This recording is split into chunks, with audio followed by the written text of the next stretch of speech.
वृंदावन की पावन धरती पर नंद बाबा के गोकुल में हर वर्ष इंद्रदेव की पूजा होती थी। माना जाता था कि इंद्र प्रसन्न रहेंगे तो वर्षा होगी और खेतों में अन्न लहलहाएगा।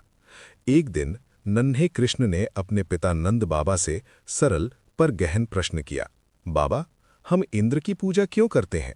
हमें तो अन्न धरती देती है, गाय दूध देती है और गोवर्धन पर्वत हमें जल, घास और आश्रय देता है।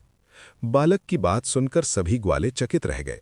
श्री कृष्ण ने प्रेम से समझाया कि मनुष्य को अपने कर्म और प्रकृति का सम्मान करना चाहिए, क्योंकि वही जीवन का आधार है।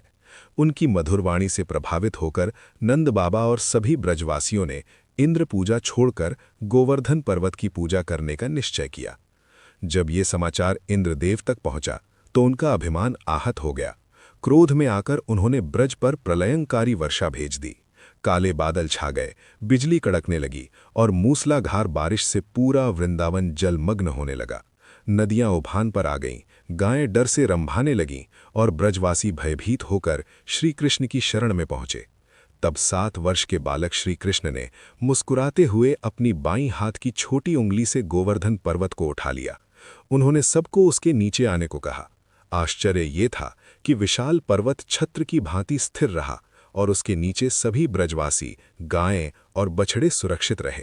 7 दिन और 7 रात तक इंद्र की वर्षा चलती रही, पर गोवर्धन के नीचे एक बूंद भी नहीं पहुंची। अंततः इंद्रदेव को अपनी भूल का आभास हुआ। उनका अहंकार टूट गया और वे समझ गए कि ये साधारण बालक नहीं, स्वयं श्री हरि है। वे श्री कृष्ण के चरणों में आए, क्षमा मांगी और उन्हें गोविंद कहकर नमन किया, गायों और ब्रज की रक्षा करने वाला। इस प्रकार गोवर्धन लीला ने संसार को ये सिखाया कि अहंकार का अंत निश्चित है, कर्म और प्रकृति की पूजा ही सच्चा धर्म है और भगवान अपने भक्तों की सदा रक्षा करते हैं। आज भी गोवर्धन पर्वत श्रद्धा और भक्ति का प्रतीक है, जहां श्री कृष्ण की ये लीला भक्तों के हृदय में अमर होकर बसती है।